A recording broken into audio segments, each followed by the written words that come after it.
하나님의 백성이라고 믿었던 이스라엘 백성들 중에 단 한 사람 대제사장만, 그것도 1년에 한 번 지성소에서 하나님의 임재를 경험했습니다. 그러나 예수님을 통해 진짜 성전이 된 그리스도인들은 여호와의 영광을 보고도 죽지 않습니다. 하나님의 임재를 언제 어디서든 경험할 수 있습니다.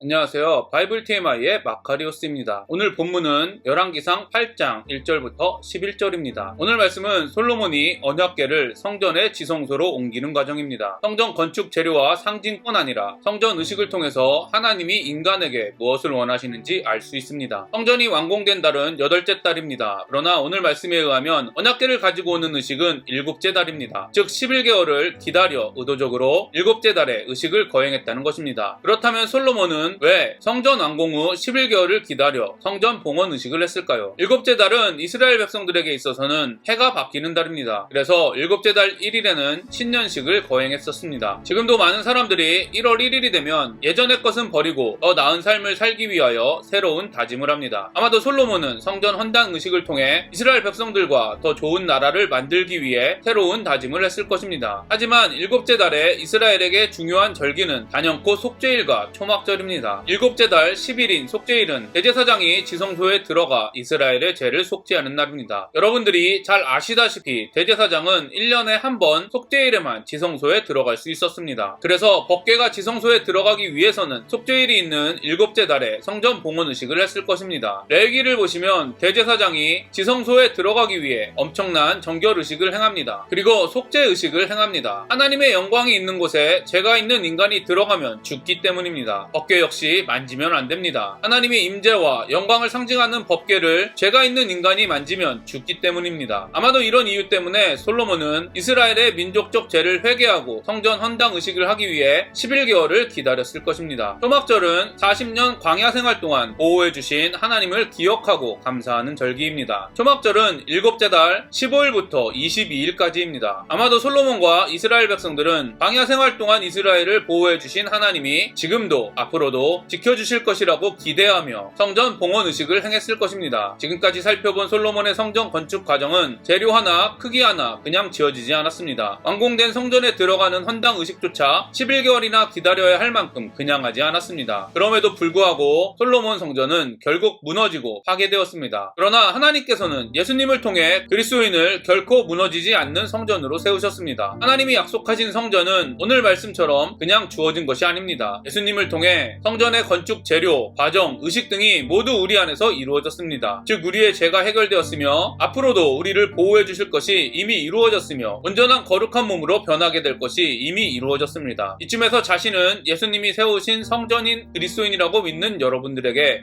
질문하겠습니다. 여러분의 몸은 어떤 성전입니까? 하나님의 말씀이 모두 이루어지고 죄와는 함께할 수 없는 성전입니까? 솔로몬과 이스라엘 백성들이 진짜 성전이 아닌 성전의 예표를 건축하는 일에도 이렇게 말씀대로 짓기 위하여 분별하고 인내했다면 예수님을 통해 진짜 성전이 된 우리들은 말씀대로 분별하고 인내하기는커녕 왜 우리 몸을 육체의 욕망에 내버려 두고 있습니까? 저는 오늘 말씀을 보며 아직도 내 몸이 거룩한 성전이 되었다는 사실을 온전히 믿지 못하는 저를 발견합니다. 하나님의 성전인 저의 몸을 거룩하게 한다며 하나님이 원하시는 방법이 아닌 솔로몬과 이스라엘 백성들과 같이 자신의 방법으로 하나님을 도와준다고 하는 교만한 모습을 발견합니다. 이미 예수님이 모든 것을 이루어 주셨는데 하나님께서 온전히 세워주신다고 약속하셨는데도 불구하고 연약하다는 핑계를 대며 육체의 욕망을 쫓으려는 저의 옛 본성과 싸우지 않는 저의 모습을 발견합니다. 저만 그렇습니까? 여러분은 어떠하십니까? 여러분도 저와 같으시다면 지금 하나님께 회개하고 우리의 믿음이 너무 부족함을 고백하며 믿음을 성장시켜 달라고 하나님께 간절히 도우심을 구하기 바랍니다. 저와 여러분이 우리 몸을 하나님의 성전으로 지어주신 엄청난 은혜를 발견하고 누리게 되기를 간절히 소망합니다. 양과 소로 제사를 지냈다는 것은 속죄일과 초막절에 행해진 속죄제, 번제 등의 제사를 드렸다는 의미입니다. 이는 성전은 이 제사들의 예표이신 예수 그리스도를 통해서만 들어올 수 있다는 것을 보여줍니다. 이를 보면 하나님의 영광이 나타난 것은 솔로몬이 성전을 지은 행위 때문이 아니라 속죄를 했기 때문이라는 것을 알 수 있습니다. 마찬가지로 저와 여러분이 하나님의 영광을 보고 있다면 그것은 우리의 헌금, 봉사, 선교 등의 행위 때문이 아니라 바로 예수 그리스도의 대속의 은혜 때문입니다. 저와 여러분이 이 사실만큼은 죽을 때까지 잊어버리지 않게 되기를 되기를 간절히 소망합니다. 구약에서 하나님과 연관된 구름은 여호와의 영광을 의미합니다. 이스라엘 백성들은 속죄일과 초막절을 통해 속죄함과 예수님의 대속을 상징하는 제사를 드림으로 하나님의 영광을 보게 됩니다. 그러나 오늘 말씀을 잘 보시면 제사장이 성소 안에 있을 때 여호와의 영광이 임한 것이 아니라 나왔을 때 임했습니다. 그 이유는 구약시대에 여호와의 영광을 보면 죽기 때문입니다. 하나님의 백성이라고 믿었던 이스라엘 백성들 중에 단 한 사람 대제사장만, 그것도 1년에 한 번 지성소에서 하나님의 임재를 경험했습니다. 그러나 예수님을 통해 진짜 성전이 된 그리스도인들은 여호와의 영광을 보고도 죽지 않습니다. 하나님의 임재를 언제 어디서든 경험할 수 있습니다. 하나님의 임재를 경험하는 것은 이렇게 귀한 은혜입니다. 그리고 더욱 큰 은혜는 예수님 때문에 거룩하신 하나님을 보고도 죽지 않는 존재가 되었다는 것입니다. 여러분은 이런 귀한 은혜를 경험하고 있습니까? 얼마나 사모하고 있습니까? 저와 여러분이 하나님의 임재를 경험하는 일이 얼마나 귀한 것인지 깊이 묵상하는 하루가 되었으면 좋겠습니다. 하나님의 영광이 성전에 가득했을 때 제사장의 반응이 어떠했습니까? 감히 서서 섬기지 못했다라고 기록되었습니다. 그렇습니다. 하나님의 영광이 가득할수록 인간은 감히 서서 섬기지 못할 정도로 겸손해질 수밖에 없습니다. 우리 몸이 하나님의 영광으로 가득한 성전이 될수록 우리는 겸손해질 수밖에 없습니다. 하나님의 성전인 그리스도인은 말씀을 통해 하나님의 뜻을 분별함으로, 기도를 통해 하나님을 의지함으로, 순종을 통해 하나님의 말씀을 행함으로 하나님의 영광을 나타냅니다. 따라서 하나님의 말씀을 분별하고 하나님을 의지함으로 하나님의 말씀을 행하는 것이 진짜라면 우리는 겸손해질 수밖에 없습니다. 말씀을 읽고 기도하고 봉사하고 구제하며 선교할수록 우리가 교만해진다면 하나님의 영광이 아닌 자신의 영광을 추구하고 있다는 증거입니다. 사단은 우리에게 나타나는 하나님의 은혜를 자꾸 하나님이 아닌 우리가 한 일이라고 부추깁니다. 하나님의 일이라고 하면서 자신도 모르게 하나님의 영광을 가로채도록 속입니다. 그 어떤 그리스도인도 이런 사단의 시험을 피할 수는 없습니다. 하지만 겸손함으로, 가난한 마음으로 하나님께 간구하면 사단의 시험을 이길 수 있습니다. 무엇보다도 그리스도인을 예수님을 통해 하나님께서 단단하고 무너지지 않는 성전으로 세우셨다는 약속을 믿는 만큼 사단의 시험을 이길 수 있습니다. 저와 여러분이 몇천 년 전에 이미 약속하신 하나님의 약속을 믿음으로 사단의 시험을 이기는 인생이 되기를 소망합니다. 제가 오늘 여러분과 적용하고 싶은 부분을 말씀드리겠습니다. 첫 번째, 우리의 죄와 믿음 없음을 발견하며 하나님께 회개하고 우리의 믿음이 너무 부족함을 고백하며 믿음을 성장시켜 달라고 하나님께 간절히 도우심을 구하는 하루가 되기를 바랍니다. 두 번째, 이런 터무니없는 우리의 모습에도 불구하고 그리스도인인 우리 몸을 하나님의 성전으로 지어주신 엄청난 은혜를 발견하고 누리는 하루가 되기를 바랍니다. 세 번째, 우리의 봉사, 선교 등의 행위 때문이 아니라 바로 예수 그리스도의 대속의 은혜 때문에 하나님의 성전이 되었다는 사실을 기억하며 예수님의 대속의 은혜, 즉 십자가를 깊이 묵상하는 하루가 되시기를 간절히 바랍니다. 네 번째, 하나님의 임재를 경험하는 일이 얼마나 귀한 것인지 깊이 묵상하시기를 바랍니다. 다섯 번째, 하나님께서 우리에게 주신 은혜들이 나의 영광을 드러내며 교만하게 만드는지, 하나님의 영광을 드러내며 겸손하게 만드는지 오늘 하루 자신의 마음을 점검하시기를 소망합니다. 오늘도 행복한 하루가 되시기를 바랍니다.